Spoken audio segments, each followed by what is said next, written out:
Hello, and welcome to the J of Metro Detroit's 71st Annual Jewish Book Fair. My name is Suzanne Simon, and I am chair of the Book Fair Committee. It is my pleasure to welcome you to the Gospel of Wellness with Rina Raphael. We are celebrating over 70 years of the Detroit Jewish Book Fair and a return to more traditional book fair events in person at the J. To see our full schedule, watch events you may have missed, and browse our online store, please visit our website at jccdet.org/bookfair. If you enjoy this event and other book fair events, please consider becoming a patron or donating to Book Fair. You can do that at our website as well, jccdet.org/bookfair. We rely on community support to make this annual event possible, so thank you in advance for becoming part of the family. I would like to thank our day sponsor, Esther and Neil Zelenko, co-sponsors Henry Ford Health Maple Grove Center, Arlene and Mark Rubenstein, and extend our deepest gratitude to the whole Book Fair Committee. Your dedication, innovation, commitment, and hard work make this all possible. We have a fascinating event for you today, and we want you to be part of it. You can ask questions and offer comments in the YouTube comments section below, or by texting and offering comments in the YouTube comments section below, or by texting the number in the corner of your screen.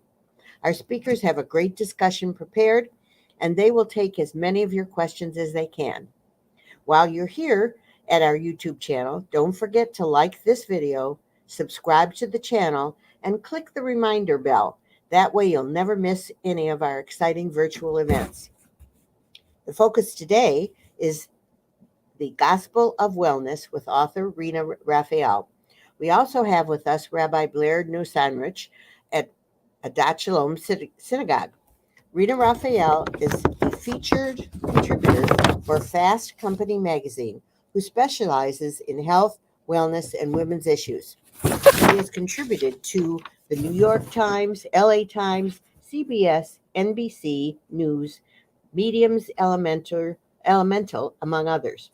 Previously, she served as a senior producer and lifestyle editor at The Today Show, the #1 morning show in America, for nearly a decade. Rabbi Blair Nosanwisch is a hands-on teacher of Torah who believes in growing individual and communal agency in spiritual life through literacy and lifelong learning. She recently joined the clergy at Adat Shalom Synagogue in Farmington Hills as its first director of spiritual care. Please join me in welcoming Rina Raphael and Rabbi Blair Nosanwisch. Hello, everyone. I am so excited to be here with you, Rina. I'm excited as well. Let's chat. And before we dive in, I just want to say, personally, as a 37-year-old, as a feminist, as a rabbi, as a Jew, your book resonated on so many levels. So it feels like a true gift to get to be here and having this conversation with you. And I am wanting to begin actually by asking you to share a bit about your backstory and how that backstory led you to this interest in wellness and really in being critical of the wellness industry. Right. So on a personal level, I grew up in Los Angeles. I grew up Orthodox. And I studied journalism in college and went into the media industry, working first in broadcast news and then becoming a business reporter who was just focused on the health and wellness industry. And about 10 years ago, I got really, really into my health. And by that, I mean, I tried out every fitness trend. I was only eating organic. I was drinking kombucha. I was brewing the bone broth. Anything that was popularized, I tried it. I had a fitness tracker, a sleep tracker, all of it. And because I was personally so interested in my health, it started to reflect my pitches. Until a certain point, Fast Company magazine, which is a business magazine, allowed me to cover the wellness industry full time, which was like my dream. Like now I would get paid to do all the stuff that I was already doing. And something funny happened. on two fronts. On a professional level, the more I learned about this industry, because I had access to all of these CEOs and founders, business marketing plans, scientists, I realized that it was kind of bursting with pseudoscience and in some ways wasn't helping people as much as was advertised. And on a personal level, I started actually feeling sicker by my pursuit of wellness, which is kind of ironic.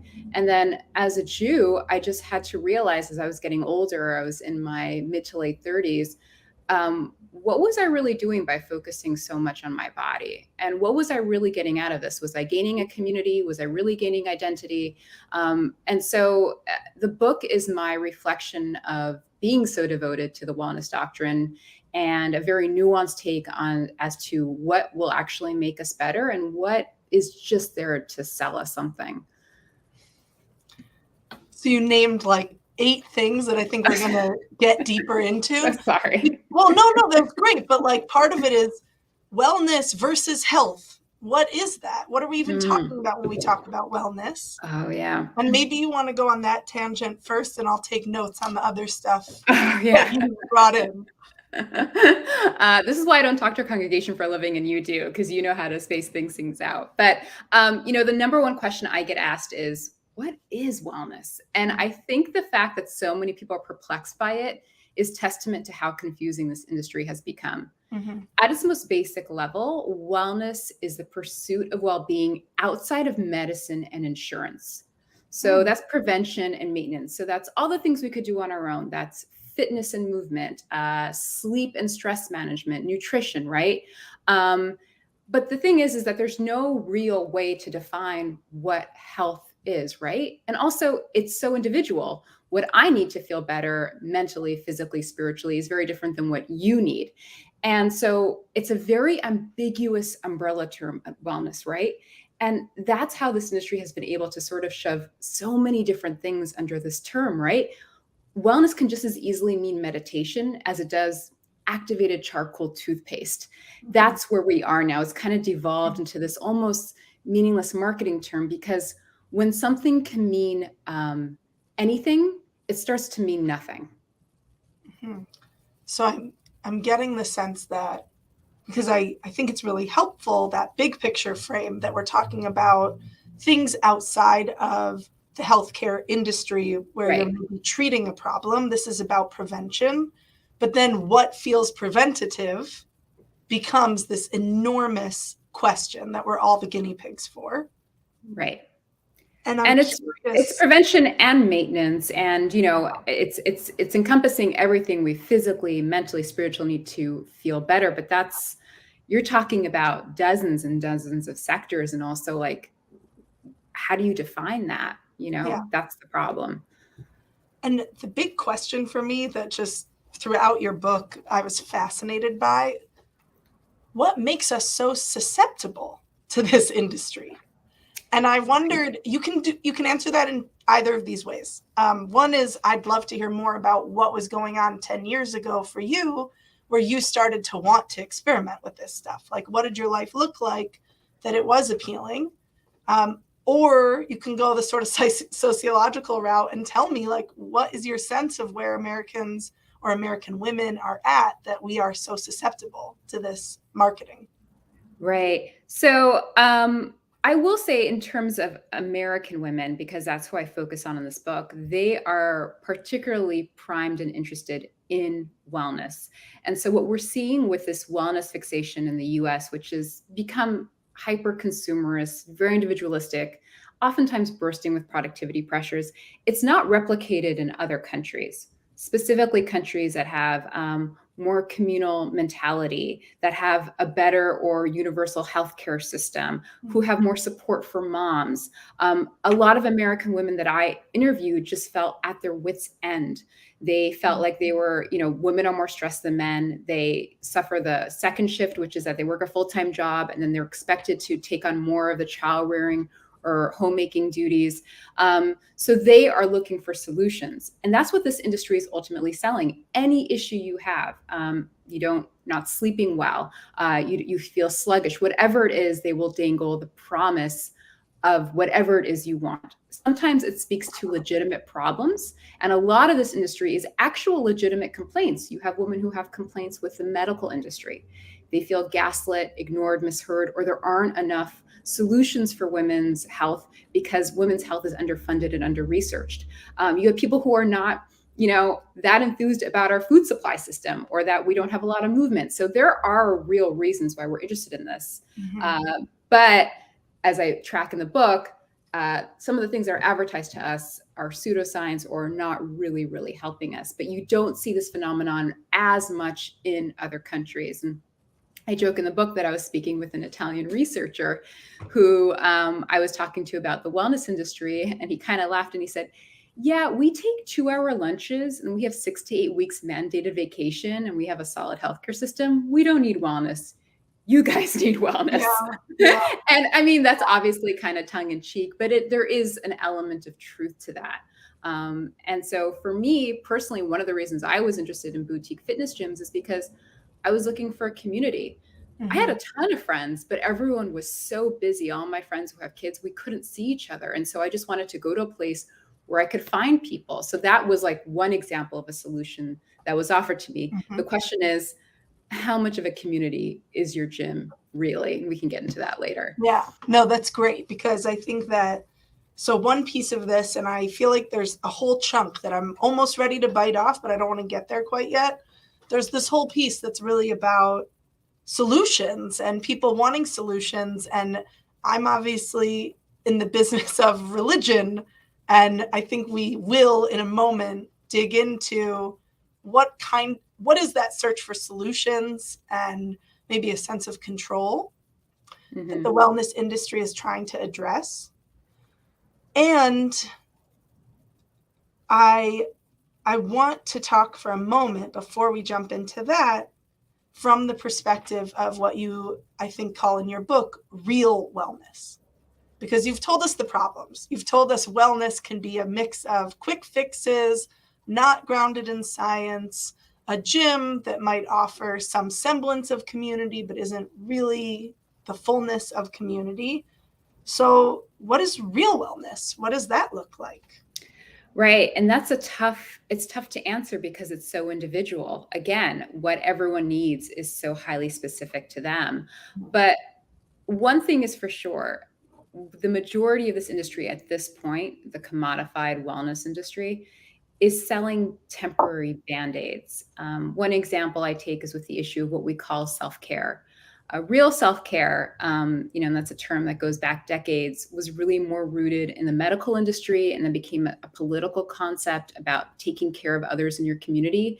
Now, if you ask someone to define self-care, they think it means bubble baths and skincare masks and doing little treats for yourself. It's basically leisure activities and spa goodies. And the thing is that if you're stressed out at work, if you are unhappy with the medical system, these things are not going to fix them. It's actually almost gaslighting women. The reason we are stressed is not because we don't do enough yoga. It's because your boss is emailing you after 6 p.m. It's because we don't have childcare policies, because we don't have maternity benefits. We have all these things that are wrong in this country.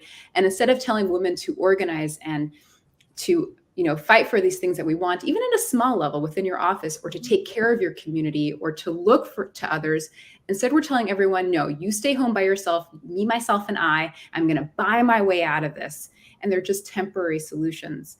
To me, one of the biggest pillars of real wellness is social support and community. And those are one of the biggest things that's actually ignored by this entire industry, primarily because you can't direct someone to an app to go download a friend. There's really not a lot of money to be made there. The things that we need for our health are in terms of actual maintenance and prevention are pretty simple. People know by now they should eat more fruits and vegetables. They know they can go on a walk. They can do all these things. They don't need the snazziest new device. They don't need a boutique fitness class. But this industry has done a really good job of basically attaching all of these things that we would do for our health to an aspirational lifestyle. And then the consumer obviously gets confused when every magazine, when every outlet is telling you should do X, Y, Z. It's repeated so often that you start to believe it. I mean, it makes me kind of begs the question of, if real wellness is somehow countercultural, and the wellness industry is trying to like meet people where they're at and like give people what they're saying they need. But at the end of the day, there's cultural pressures so much bigger than the individual Right. that are making us unwell. Right. And by the way, I'm not against people joining a gym, or I often get this question. People are like, so you're saying yoga's bad? No, I'm not saying yoga's bad. And I still belong to a gym, and I still go on Sephora shopping sprees. Come on. It's just that I don't put my faith in it like I used to. There are limitations to this industry. There are limitations when everything is dependent on your physical ability and your financial ability. That's sort of the issue. And again, a lot of pseudoscience in this industry abound, where you don't necessarily have to do these things to be and feel better. And in terms of countercultures, I mean, one of my favorite countercultures is Judaism. I mean, that's a real counterculture, but it's not as fashionable as wellness, so people don't turn to it. Wellness used to be a counterculture. Now it is the predominant culture. You can open up any magazine and half the buzzwords are going to be about wellness. And so when it becomes part of the culture, you don't question certain tenets as much. I think that's starting to shift a little bit, but there's a lot of stuff that people bought. We can go into some of the examples that people really bought into. And then when you look at the science, or you look at sort of what's coming out of those trends that are more problematic, you realize that you were kind of being sold a false bill of goods. You want to give us just like one example of something like that? Yeah. And I mean, you know, the book is a little bit of a mea culpa as being a business journalist and being in media for so long. There were just so many things that we put on the Today Show or we put in magazines that I just was like, I don't need to check with the experts. This is a given, right? Obviously, everyone should be buying organic. You know, obviously we should all be buying clean beauty products, right? Because everything in your Walgreens is oozing toxic chemicals. And what happened to me is that I started getting called out by actual scientists on social media. And this actually kind of spurred my first interest into, wait, what is this industry all about? And so something like, let's say, organic, which, you know, it's a very complicated topic, but that is something where there aren't studies that actually show that it's more nutritious or healthier for you than conventional produce. It's more about an agricultural and farming process more than anything else. But what's happened is that we're now terrified lower income groups of buying conventional produce. So they're kind of skipping the produce aisle altogether because they can't afford organic. So that's an example of a trend that's actually hurting certain groups. And also, you would have to eat thousands of conventional produce products a day for you to get toxic poisoning, not to mention that organic farms also use pesticides, but they're organic pesticides. So there's a bunch of stuff that just the average person doesn't know. And sometimes when I ask people like, oh, why do you buy organic? And they're like, oh, because it's healthier. And I'm like, how do you know that? They're like, isn't it just a given? And when I ask them to explain what is organic, they can't even define it. They don't actually even know what it's about. They don't know at all. They're shocked to find out that organic farms use pesticides as well. They're a little gentler, but there's a lot of stuff just in general. None of us have time to be experts on anything. So we just trust publications, but they're not always doing their due diligence. And that's unfortunately true. And I say that as a member of the media. Yeah. Okay. Well, I'm not going to berate you about your past ills, but speaking, like, especially reading the chapter of your book that was about beauty products, which I found really fascinating because I've been like a food consumer who's really gone through different phases, but very susceptible to marketing. And I think that reading about beauty products, it really brought home for me the power of marketing that plays on our anxieties. And as soon as you have someone worried that something that they're doing is somehow hurting them in even a tiny way, that's the choice that you're making when you're a consumer in a grocery store or in a drugstore. And so that was so striking to me to read that chapter and be really thinking about, oh my God, this is like 100% playing on our fears. Yeah, and our lack of control. Fear sells, number one. Yeah. Fear sells. And if you terrify someone about a certain ingredient, or even if you put something free, right? It's like as if I put, you know, if I invited people over to my home and I said, we're going to have garbage-free lasagna, they'd be like, oh, is garbage usually in lasagna? I'm gonna keep my ears open next time I see lasagna. There might be garbage in lasagna. Yeah. It just as soon as you say something is free, it sort of plays on that sort of psychology. And listen, a lot of the marketing, because a bunch of the book traces the marketing tricks, they kind of appeal to our biases. Right? We love nature. So as soon as we see the word natural on something, we automatically think it's better, forgetting things like asbestos, poisonous mushrooms, tsunamis. I mean, nature is nature's not always kind to us. And also, you see it on things like lipstick and shower gel. And it's like, there are no lipstick trees in the wild. None of that is natural. Or oftentimes what they do is they say, oh, it's botanic, it's natural, but they're actually using just like a drop of lemon juice and calling that natural. So, but the thing is that if you don't know these tricks, you wouldn't be aware of it. And yes, there is a bunch of fear mongering in this industry. The other thing they do is they speak to our aspirational selves. So a lot of times you'll see diet culture or beauty or just anything, a life free of stress, anything that we wish for our future is somehow embedded in the marketing. And listen, Americans are a highly optimistic nation, right? We are the country that ventured out west to secure our golden fortunes. We built Hollywood, a dream factory. Actually, Americans are known for this. We're like super excited, optimistic people. The flip side of optimism is gullibility. Yeah. So oftentimes, this is why a lot of countries are shipping their supplements here. It's because we want to believe in a quick fix. We want to believe in these products. We want to believe that our lipstick is quote unquote natural, because that's who we are at our core. And so there's a lot of psychology involved in this industry that I don't think people are aware of. Yeah. And this piece about the aspirational selves really speaks back to something that you said when you opened that I wanted to go back to, which is this part of this that is about our lifestyles and how we spend our time and who we want to be.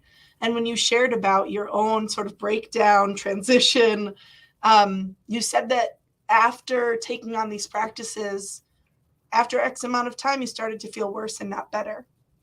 And in the book, you talk about how part of what felt worse was just the enormous weight of feeling like you had to get it perfect in order to be well. And I wonder what you can share about that piece of this, which plays into our ideas that if we do good enough, if we buy enough, if we work out enough, we'll feel better. And where is the fault in that thinking?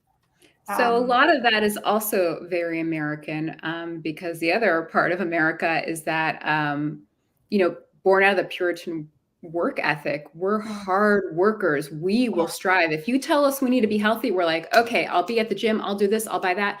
We will work very hard towards things. We're not as relaxed as some other Western nations. And especially women, this dovetails really kind of perfectly with a lot of pressures on women, not just body image pressures to be thin, beautiful, young, but, one of, I think, the biggest groups who've responded to my book has been mothers of young children who are like, all right, I got to have a perfect, 3-course nutritious dinner. I have to pack my kids a perfect lunch. And then I have to meditate to be Zen. And then all these things, I have to make sure I buy only organic. And they're having meltdowns in the supermarket aisle. And that's just because there are so many pressures on women to be almost perfect. And I don't think that's particularly just America, but just all these pressures on women. And now we've added this health mandate to them as well, now that that's become more fashionable. And part of this reason is because a lot of the brand marketers and publicists and founders who used to work in the beauty, fashion, and the alcohol industry have migrated over to the wellness industry because that's become the new moneymaker. So all these publicists who used to pitch me a decade ago at the Today Show on fashion brands are now selling me, organic snack brands for parents, are now trying to sell me on wellness beverage brands. And so that's where those manipulative tactics come to really prey on women's vulnerabilities and aspirations. And I want to talk about our yearnings in a sense, like why it feels so desirable to get it right. The stakes feel very high. I'm a parent of young kids, and I know that feeling of like, oh my God, if I could just do it right in this generation, they'll be better off. Whatever the thinking is, where are we as a nation that we're kind of trying to fix all the things that are wrong through consuming? Well, number one, we're a very individualistic society. And that in accordance with the fact that sometimes we don't have institutional support, especially for mothers, right? We can even just talk about childcare policies. There's not a lot of, I was doing research into a story about why parents judge other parents' nutrition choices so harshly. If you go on social media, I mean, it's just like a bloodbath. I think at one point, Reese Witherspoon shared a photo of a cinnamon bun for her child, and people were accusing her of poisoning her son. And I was like, why are parents flipping out about it? And it's because when you're in a highly individualistic society with not enough institutional support, every choice holds that much more weight. It's on your shoulders to get it just right. And also when you are that stressed out and you don't have enough time, you react more emotionally. And you also just don't have time to think through. You don't have time to be like, is this trend real? Is this product really going to help? Like you just see something, you're like, oh, whatever, I'll grab it, I'll take it. And so that's kind of like, I would say almost a tragedy of America. We're working so hard. No one has time. There isn't enough support for women, especially working moms. And so this is how it plays out. Yeah. And then you unfurl that earlier when you were saying like, what is real wellness?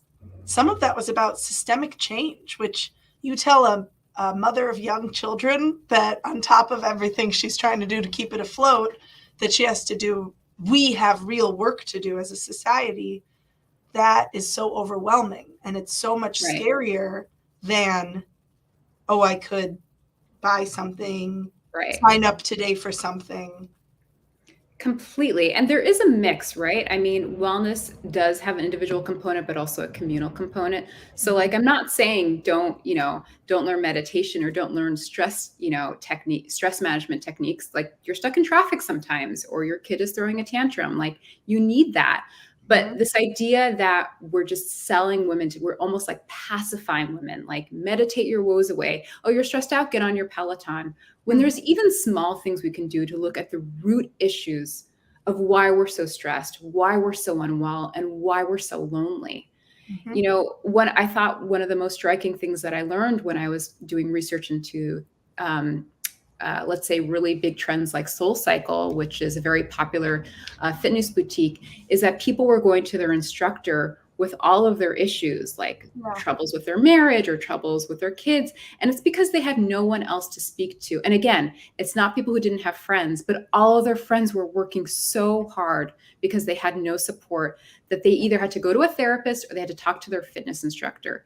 And if you go back in time, when we used to live a more village life, or we weren't such an individualistic society, or we had bigger families, and it wasn't just about the nuclear family that was like isolated in suburbia, you had other people to talk to. Sometimes that was your sibling, sometimes it was your neighbor, sometimes your aunt. And now we've had to sort of commodify the giving and taking of advice. Yeah. Yeah. That sounds like your next book. Commodification of the giving and taking of advice. I've been holding at bay this whole chunk of the conversation, which is really about religion. Because one of the things that you come through in the book is your own relationship with Judaism. You said Judaism is countercultural, and it offers, in theory, a lot of these things that are a part of real wellness. It offers community. It offers interconnectedness. And I want to talk first about like, what is religion? If you'll indulge me, I saw a quote on page 220 of your book, which was you quoting Notre Dame professor Christian Smith, who just defined religion as both a belief and a set of practices to connect with superhuman powers that can help people avoid misfortune and garner good things. And I would love to just spend a moment talking to you about, what do you think religion is? What have you seen about religion, and really what have you learned about religion through your thinking about wellness? Right. Well, I should ask you what you think about that quote, because you're the rabbi.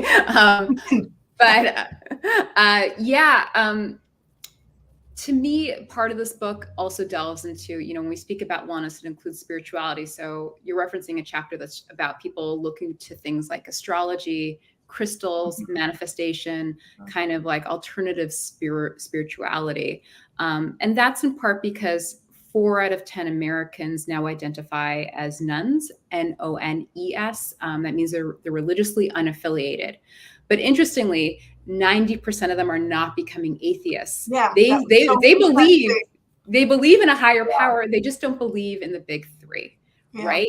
And so I was very curious about that, because all of my friends, and I mean, I live in LA, so it's like ground zero for wellness. All my friends are into crystals. All my friends are into manifestation. But and I mentioned the book, when I say I'm going to synagogue, they're like, oh, that's like weird. That's different. They look at me like there's something wrong with me. And I'm like, dude, you're like clutching crystals. I'm the weird one, and that's partially because, Judaism isn't considered as cool in certain parts as some of this new stuff. And so when I dug into it, I really want to see what people were getting out of this. And it's the same thing that all of us are looking for. We're looking for guidance. We're looking for purpose. We're looking to understand how to make sense of this world. Obviously during the pandemic, they found that, spiritual interest skyrocketed, because as always, when you're surrounded by death, there are no atheists in foxholes. All of that comes. But then I ask, what are these people actually getting out of this? And that's, I don't want to give the chapter away, but it's not exactly what Judaism offers. Let's just say that. And a lot of it was more centered around self-oriented spirituality. It came down to the self, how I feel, my feelings. A lot of it was done alone. And the problem is that according to my definition of wellness, or at least my research of it, wellness is about communal interdependence. So if everyone is sitting at home alone, doing their own mixing and matching of a little bit of crystals here, a little bit of manifestation here, a little bit of cultural Judaism for, measure here, there is no wholeness and there is no community. And that leaves you back to being unwell. Yeah. And I don't know if I answered your question. Yeah. Well, beginning of it's a big conversation, because you also were talking about joining the gym and wanting to be in community. Yeah. And I think a lot about this. I mean, I didn't grow up, you grew up Orthodox. I grew up Reform and not very practicing. I never really experienced Shabbat until I was in my 20s. But when I was in my 20s, I started going to synagogue regularly. And I was kind of like, oh my gosh, there's a thing here. Yeah. It's not on my terms. And that was really uncomfortable. I sort of thought that you wanted community to be the people who are like you, who you want to be around, the other people who would pick the same boutique gym, whatever. What I learned from being like a 25-year-old at a synagogue, which was not where other 25-year-olds were hanging out. However, at my synagogue, a little bit, because we were making farm-to-table food and we were like doing things that were interesting to us in a Jewish space, but the center of what we were doing was a synagogue service. And I found that was really, really countercultural for me. Yeah. It taught me to value just being in a space that I wasn't the author of and I wasn't in control of all the dynamics. And that's part of what real community is. Yeah. And now as like a 30, so I said I'm 37, and I think all the time about how not just do you serve people in the little subgroups that they're in, but how do we get people living in our age with all the things that are about Americans to reach out across the things that we think are our interest groups? And you can say something about that, but I have a question. Yeah.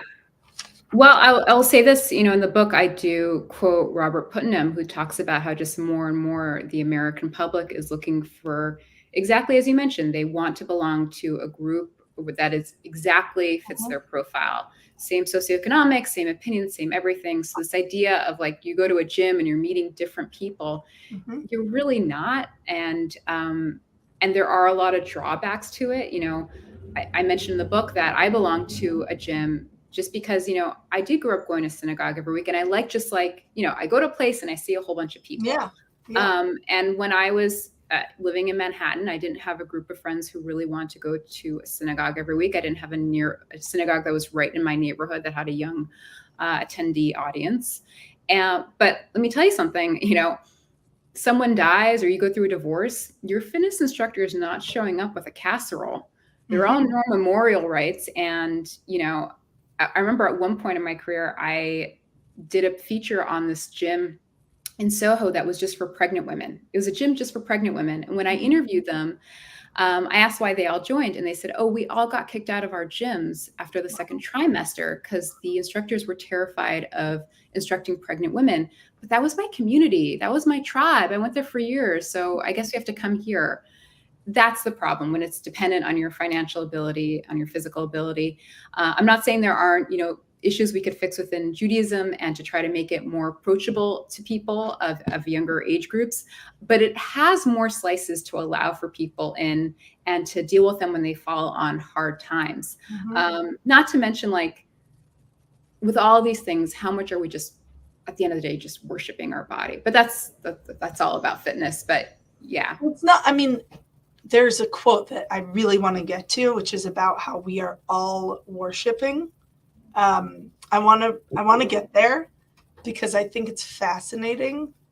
And the reason that I'm so intrigued by where you kind of landed with your book, and you said this thing about the casserole, would you share a little more personally? I mean, you write in your book about the loss of your father. And yeah. like. Yeah, so I belong to a synagogue here in Los Angeles, but I didn't go that often. I maybe went every few weeks and for holidays. And when my father passed away, it was such a shock to the system. I was so overcome by grief. It really just made me take stock of how I was spending my time and what community meant. Because even though I wasn't, you know, very well involved in the synagogue, they came out in full force. They had everything was lined up. They're like, okay, we do X, Y, Z. Okay, who's inviting her for the Shabbat? If someone has to check in on her every week. These people don't even know me well, but they were primed for it.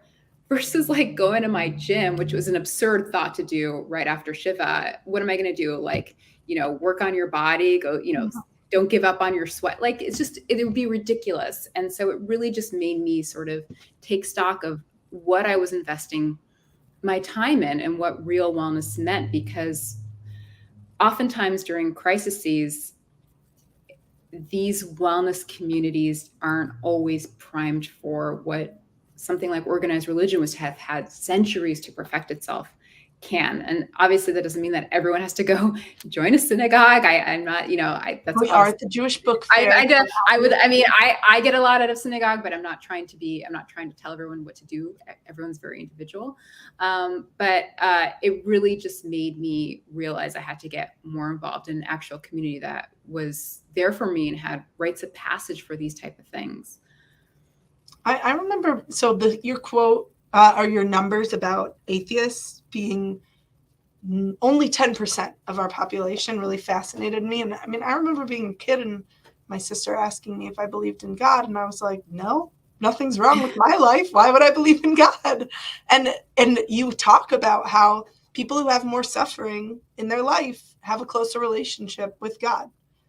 That's a real generalization, but it's like also, there are statistics that reflect that the more you live in poverty or the more that you are experiencing insecurity, you even said women versus men have higher rates of being religious because of looking to something external for a sense of control or help or support. Yes. And it's very striking to me that so many of us are suffering in some way or another, and wellness kind of rushes in to say, I can solve that problem. And what religion says is, oh, I can help you through that problem. Right. Like, you can't solve the problem of loss. You can't solve the problem of sadness sometimes. Yeah. And also, I mean, what I love about Judaism is that it's about depending on one another to get through it. It's not about me, myself, and I, and my credit card. And completely, I mean, you're right about that. I speak in the book about how research has found that lower income groups and women tend to be more religious because they are seeking help. Also, people who are older in age who might feel closer to death, that's when they start asking those questions. I mean, if you ask someone in their 70s versus asking a teen how they feel about God, you're going to get very, very different answers usually. So yeah, there is a lot to be said about that. It's funny, though, I did speak to one religious scholar who was telling me that traditionally in most societies, women tend to be more spiritual than men, except for a handful of countries, and one of them was Israel, which I thought was quite interesting. Yeah, it's I think sometimes we don't give as much thought to our spiritual maintenance as much as our physical maintenance, and that comes about usually later in life. And you're right that Judaism doesn't promise things. I go in a lot into the book into manifestation, which is a huge trend right now with millennials and Gen Z. It's essentially the law of attraction, that if you think good thoughts and you put in hard work, you'll get what the universe owes you. And it's a lot of promising people things. And I don't remember, at least when I grew up with my rabbis, of being told if you pray for something, you're going to get it. That isn't part of our belief system. And so some of these spiritual practices that are very trendy now within the wellness industry can sometimes do more harm than good, because it's basically just delusional thinking on steroids. Yeah. So a note to our viewers that in about 3 minutes, I'm going to transition into any comments or questions that you have. So this is a moment to start typing if you want. But as we prepare for that, I do want to get into this David Foster Wallace quote that you wrote, because that you quote in your book, because you talk about how everybody worships. And I was so taken by that idea. I can read his quote, but do you just want to say a word about what everybody worships means to you before I read his quote? Everybody has something that everyone has something that they're aspiring to and that they devote energy and belief to. And he does such a great job of it. I wish I had written what he wrote. I don't know if you want to read it. Yeah, I'll read it. So perfect. It's so good. So he says, there's no such thing as not worshiping. Everybody worships. The only choice we get is what to worship.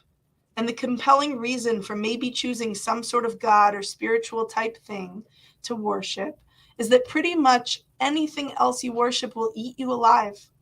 If you worship money and things, if they are where you tap real meaning in life, then you will never have enough, never feel you have enough. It's the truth. Worship your own body and beauty and sexual allure, and you will always feel ugly. And when time and age start showing, you will die a million deaths before they finally plant you. On one level, we all know this stuff already. It's been codified as myths, proverbs, cliches, bromides, epigrams, parables, the skeleton of every great story. The trick is keeping the truth up front in daily consciousness. Yeah. When I saw your words, everybody worships, what it brought up for me was this truism that we are people who yearn. We yearn to improve. We yearn to be better. We yearn for meaning beyond ourselves. And it seems like one of the major themes that came through in your book is the state of doing that yearning sort of in isolation from one another. Yeah. Yeah.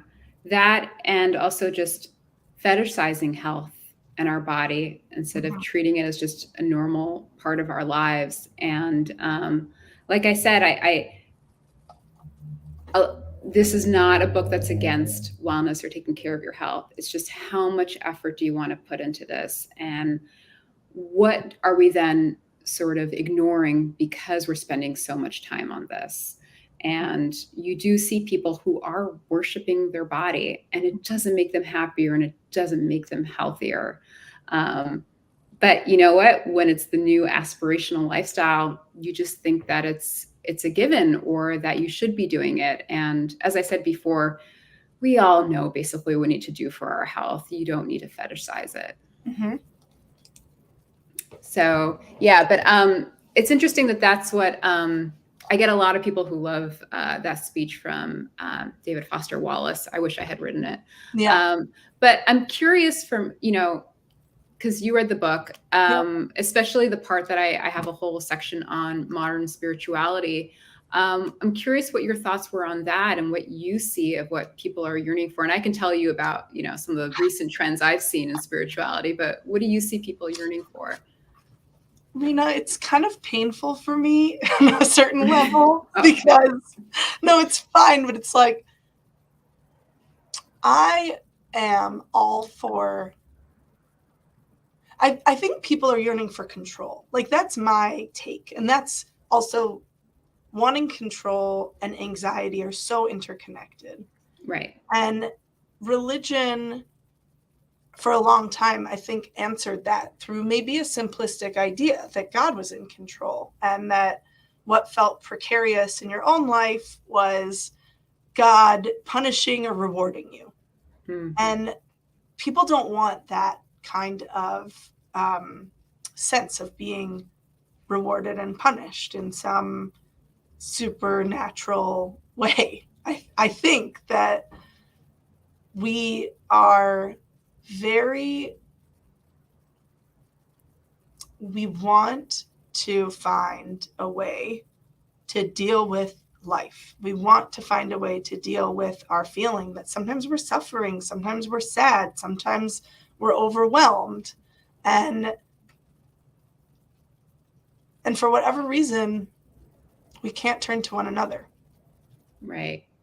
I even think about what you said about being in a workout class and how it felt like at the end of the day, it wasn't like it's people who share something more than they don't. A lot of what I see in like groups where I'm facilitating is people have a very hard time with conflict. They have a hard time with being different from other people in the space. And that is where growth happens. Right. And that's what like an industry doesn't offer us, because the industry says, find your identity through buying these things, or find your people through going to this particular place. And, and the answer of religion is almost the exact opposite. It's like, find yourself through tolerating that you're not in control, and find yourself through being around other people who are not like you. Right. Well, it's funny you bring that up, because I think that's why people love manifestation, because manifestation is about how you can seize control of your future. Mm-hmm. If you think right and you take these steps, you can mm-hmm. regain control. But unfortunately, it's usually focused around a lot of capitalist success or about getting things. It's not, like I say, no one's picking spirituality that's about giving back to the community, charity, sacrifice, intellectual work. Like, they're not picking that. They're picking spirituality that's about like me, and what can I get? Which again, sets them back up for being unwell when you kind of just prioritize capitalist success. But I also spoke to a lot of scholars who told me that they're finding that a lot of people are just looking for more or less emotional soothing, that religion was becoming more and more about how can something make me feel better, or make me feel comforted, or make me feel safe. And I don't know if Judaism always provides that. I think you and I spoke about the fact that I was at a synagogue in for Yom Kippur, and they decided they were no longer going to do the beautiful prayer of Nutana Tokef, which is Rabbi, forgive me. It goes again like who will be killed by fire, who will be killed by water, all the ways you might die. And we look ahead at the year and all the uncertainty. Right. And the rabbi said, we're getting rid of it because it's emotionally triggering. To which I said, the entire holiday is triggering. God's deciding what's happening today for the rest of the year. That's pretty scary. But I see that more and more. And so I think oftentimes the idea of going to a gym or going to these places that are all focused on you and feeling inspired or feeling comforted is very, very appealing. The book is called The Gospel of Wellness. I do make the case, it's tongue in cheek, that wellness is acting like a regulatory framework telling us how to live. It provides community, guidance, purpose, identity, whatever it is you're missing. That's not just wellness. That could be nationalism. That can be politics. We're a very religious country. So if you get rid of organized religion, something else is going to swoop in. Yeah. But it is interesting seeing these trends of what people are looking for and why they're looking for it. And what the next generation, like Jews, the next generation of Jews are living in this world and in this country. And it's so amazing to hear you say, like, organized religion is on the decline and what will take its place. And I do feel, the part of me that wants people to find the wisdom of our tradition. It's a very, very profound question that I think you ask throughout this book, which is not just what makes us well in the standard of the industry, but what does it really mean for us to feel good in ourselves? Right. I have a few questions that are coming in. Do you mind? Oh, great. Yeah. So the first one is something I'm not familiar with, but it says, do you have any thoughts about the cult One Taste? Do you know One Taste, first of all? I'm afraid I don't know about this cult, but I always love learning about a cult. So thank you for telling me about something I'm not aware about. It says it has millions of dollars of revenue every year from people, especially women whose lives are completely out of balance. Yeah, I don't know it. No, but I will say I have done research into different types of, the word cult is also kind of, it does have some strict parameters that people use it pretty loosely, but it eventually comes down to people wanting a sense of community. That's usually what propels them to join cults, and they do get it. They do get this the problem is that oftentimes then these communities become more and more rigid, and they tell you can't speak to your family, or they start poisoning your mind. But there is such a loneliness epidemic in this country that is just getting out of hand. And so, within the book, I do talk about how some of the wisdom is already here. Especially within Judaism, it's already there. Sometimes I just don't know that we're delivering it correctly to people, or it's not packaged correctly. I actually wrote a piece for the New York Times a bit over a year ago about how organized religion was actually starting to borrow tactics from the wellness industry. How can, they were doing things like, how can we do Shabbat service over a hike? How can we include meditation inside services? How do we make sure that a kiddush has like yummy, nutritious food that people are interested in these days? And I do think that, religion is always adapting. It doesn't mean we have to get rid of our core beliefs or what Judaism stands for, but I do think, and Rabbi, I'd love to hear your thoughts on this, we can make it more pushable to younger audiences. And I say that as someone in LA who often tries to get people to come with me to shul, and they'll say like, well, that's the one day that I can go work out. So then I'll never get to exercise. And when I think about that, I'm like, I don't know, maybe a Shabbat hike isn't such a bad idea. I don't know. But then my Orthodox side of me is like, you can't, how are you going to do that? Look, it's the push and pull of our existence. And I think that we are living in times that are just demanding, not just demanding, they're offering so much to us all the time. We're making choices about how we spend every single second. And Judaism as a religion is a schema that would argue you should spend all of those seconds in this way. And even the way I live as a liberal Jew is more within the realm of the kind of modern experience of negotiating my choices than submitting fully to the schematic of daily life and rhythms that our tradition has a holistic view of how we should spend our minutes and our seconds. And people I think that we have so little practice with submitting, like so little practice getting out of that feeling that we're choosing and we're the agent all the time. but not being the agent all the time is good. It's important to feel like, you know what, I'm willing to just try this thing and see who's going to show up, or to go alone somewhere and see what the experience will be. We very rarely want to step into that kind of vulnerability, I think. Yeah, it's funny. I spoke to one doctor, and this was really more within medical, but I think it applies to other sectors, who was telling me that wellness seekers tend to be uncertainty avoidant.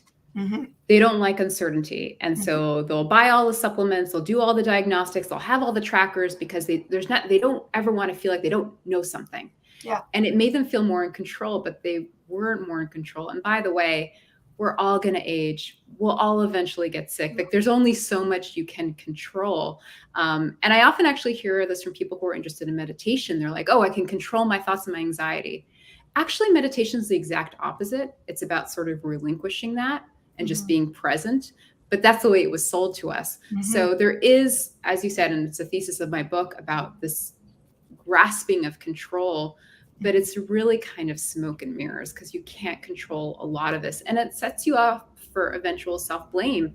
I know a ton of people who do get sick or do get cancer, and they think it's because they didn't buy the right things. They didn't buy non-toxic this, or they didn't eat enough organic food. And there's no really way to tell that. I mean, it's just sometimes a crapshoot. A lot of times it's genetics.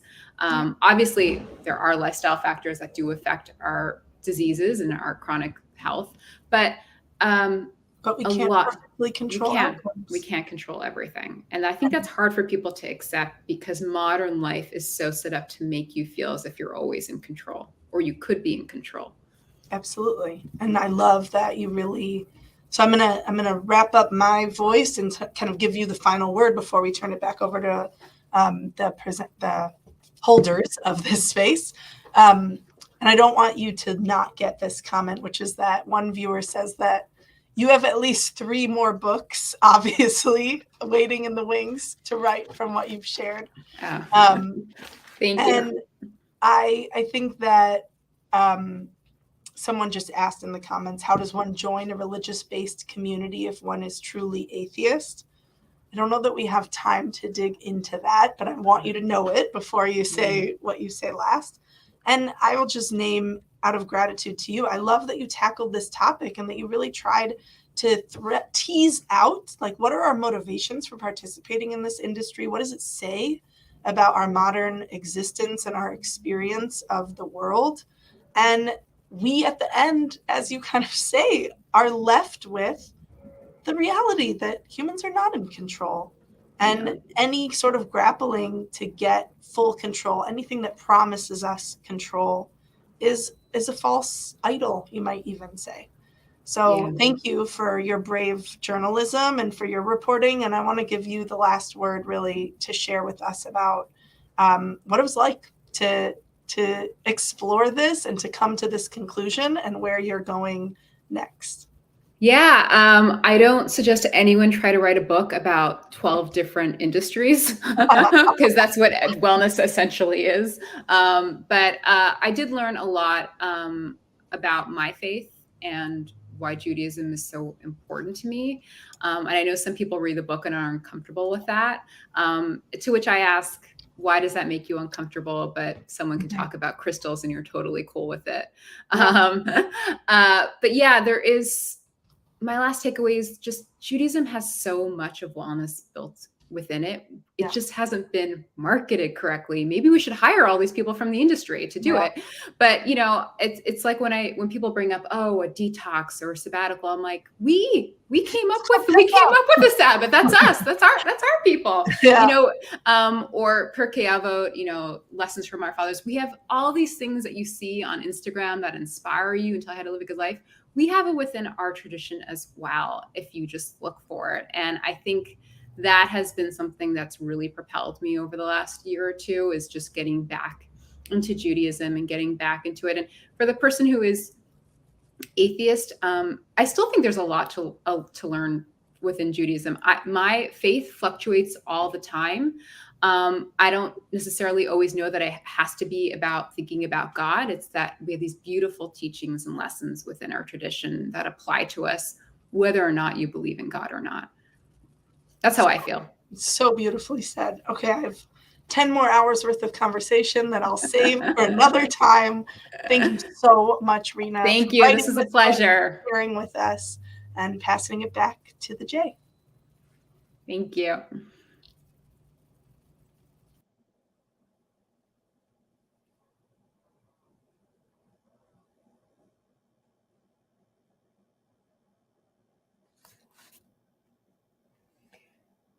Thank you, Rena and Blair, for being with us and for such a wonderful discussion.